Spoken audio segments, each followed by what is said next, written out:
you're all in luck because I spent a long time crafting a very eloquent speech, my magnum opus, and it's on the dashboard of my locked car with the keys inside of it down the street. Excellent. So I think I can still get at least the first hour out of it, and I just want to thank you all for being here. As Sam mentioned, yes, I was a veteran. I was U.S. Air Force, Operation Enduring Freedom.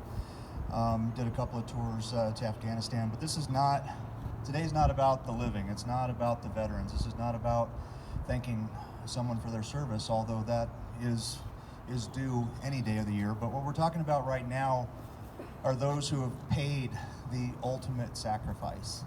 And until we meet in heaven, it's our duty to remember them, to say their names, to tell their stories, to sing their songs, to keep them alive. And to keep them alive until, like I said, until we meet in heaven. And so I'm going to spend a little bit of time talking some of the stories that are personal to me, some of the stories of that I had through my journey, through my military career. As Sam mentioned, I enlisted right after September 11th, and I was a little later in life, and as they told me, almost every day in boot camp, I was the oldest man there. But what I want to talk about first is when I went to flight school at Kirtland Air Force Base.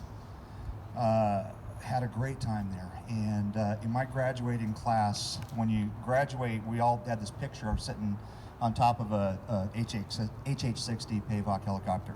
And I've got that picture sitting over a fly tying desk in my house right now, and I look at it all the time. And sitting right behind me on top of this helicopter is Jesse Samick, and he's a kid. He was very young compared to me, at least, and great kid. Graduated with me.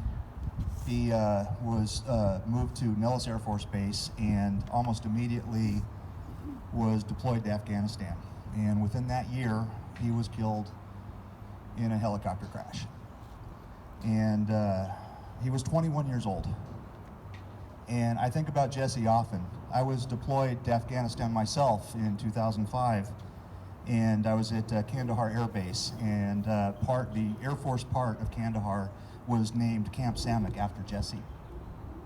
Always remember, never forget. Another story, 2007. I found myself in Afghanistan again, and I was in a combat search and rescue squadron, and we were doing a support mission.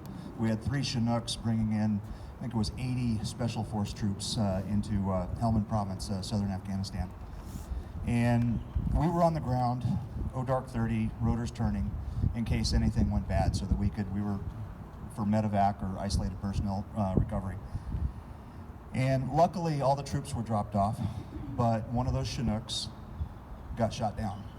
And I remember this very vividly because I'm sitting in the helicopter, rotors turning, mission-oriented, waiting to go get the 5 crew members and 2 passengers out of this horrible place. And we're listening to the SATCOM chatter, and my co-pilot is just rocking because he's worried about going into this hot zone and rocking. And all I'm thinking about is getting in there and getting them out of there. And unfortunately, we never got called in. And it ended up being a body recovery. There were 5 killed in that crew and 2 passengers. And I can still feel the sting of the tears as I stood staring into the sun, watching those caskets get loaded into that C-17. I can still feel it. I can remember that feeling. And I just want to say that I am sorry for those losses, but I will always remember them. And I ask all of you, never forget. Never forget. Another one, and this one's a shorter, and this was Scott Bobbitt.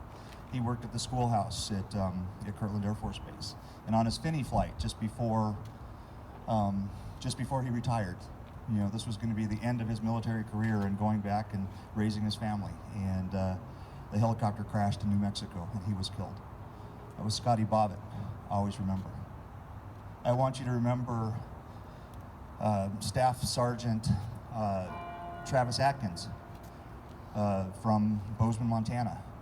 Recently was awarded the posthumous Medal of Honor for tackling a suicide bomber and saving the lives of others.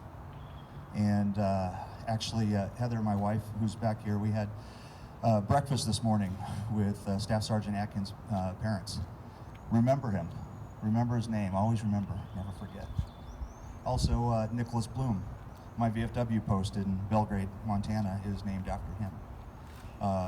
Lance Corporal Nicholas Bloom. Always remember.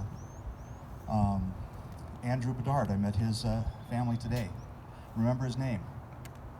Never forget. Always remember.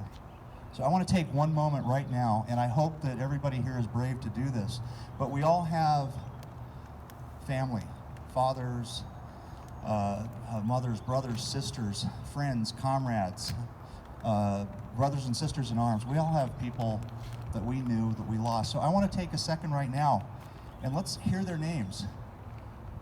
I've said mine. Let me hear your names of the fallen that you remember. I encourage you to say that out now. Sam Reese, Randy Collins, Matt Pizzari, Alan Walsh. Thank you. Let's never forget these sacrifices. Let's keep them alive. Let's keep them alive in our memories. And as hard as it is for the loss, I'm so grateful that we can stand on the shoulders of these heroes who have afforded us these freedoms, have supported this amazing country of ours. You know, we all signed up. Nobody signed up to give their lives for their country, but we all signed a blank check. We all signed a blank check, and we knew that if it got cashed in, it was up to and including our lives. And so today we remember those who we cashed those checks for. And I beg of you to never let them die in your memories, to say their names, to say their stories. And I want to thank you very much for allowing me to speak. This is something that is very meaningful to me.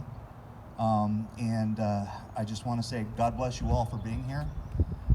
God bless America, and keep the families, the memories of our fallen in your thoughts and prayers forever. Thank you.